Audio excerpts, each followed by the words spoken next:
Emma and Jasmine were primary carers for their beautiful mum, and she had a terminal medical condition.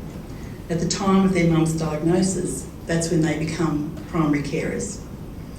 They had to bath her, give medication, feed her, toilet her, and provide love and care. Not only were they caring for their beautiful mum, they had to care for themselves. They were only 8 years old.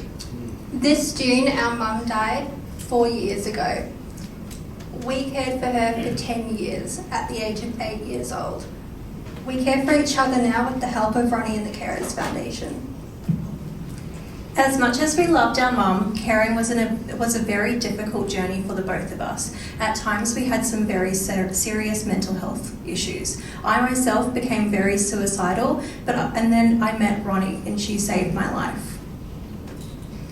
That makes me so emotional. Stop it. So they were only 8 years old. Most 8-year-olds don't have any worries, besides, which friends they're going to play with. They're just having fun, they're going to sleepovers, they're going to movies, just being normal 8-year-olds. Sorry.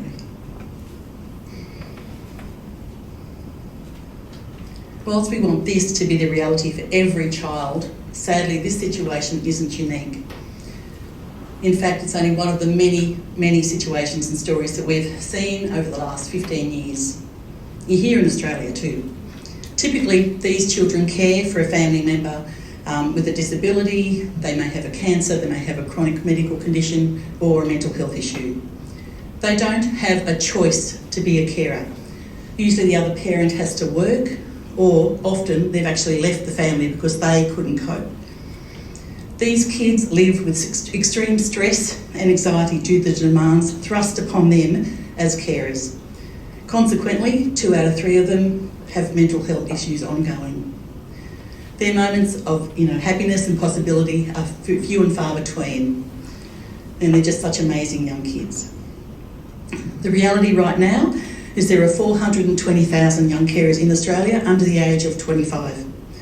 People have no idea they exist because they are hidden behind closed doors. They're the invisible carers. Usually they're not identified in school or in the community because they don't tell anybody. And that's often because school is the one place they get to be normal.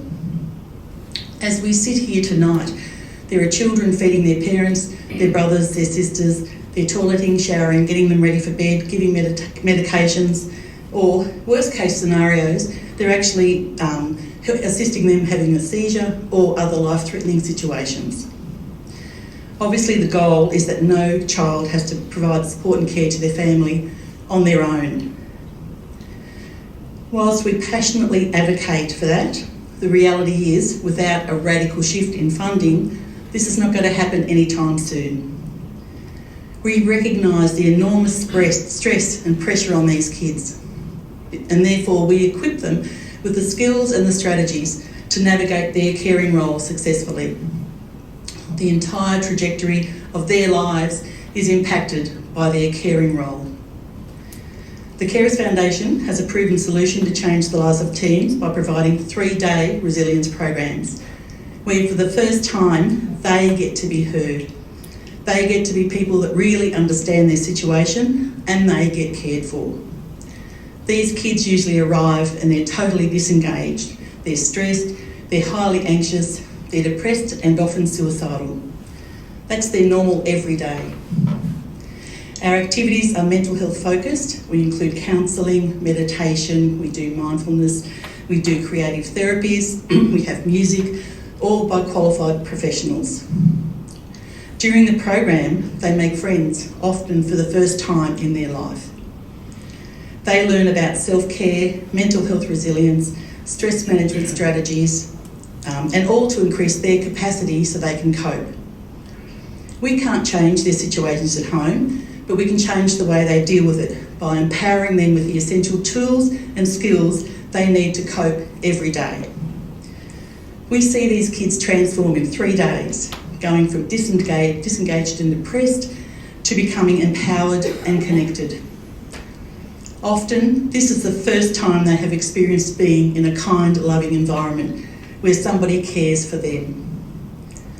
The most significant outcomes that we see is decreased depression, stress and anxiety, less suicidal thoughts, they establish meaningful connections and make friends, they have increased capacity and practical skills to cope. Whilst that doesn't solve everything, we know this works because they tell us. I remember one mum called after a program. She had multiple sclerosis and she was very immobile. Her 16-year-old son cared for her, and besides doing his basic caring duties, he had to attend to her most personal and intimate hygiene. Not something he spoke about, and clearly very uncomfortable for both of them. Neither of them had a choice. She was sobbing on the phone and she just said, "I just have to thank you for what you do out there. My son's been so angry and resentful. He hasn't spoken to me for the last 5 years, he hasn't smiled. But when he came home, he hasn't stopped smiling, he hasn't stopped talking, and the biggest thing, he's made new friends. Thank you for getting my son back, and you have saved us both." Then we both cried. Of the 420,000 young carers in Australia, 180,000 are in Queensland alone. We at the Carers Foundation have got a model of support that works. The programs are $980 per teenager for a 3-day significant life-changing event. With $20,000 raised, obviously together, we can transform the lives of 20 more young teens that are impacted by caring. The number of children we support is only limited by the funding that we receive.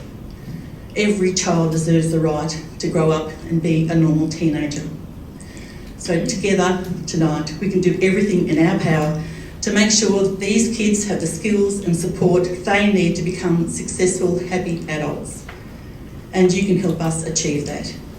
So I invite you to join us in changing the trajectory of their young lives forever. Thank you.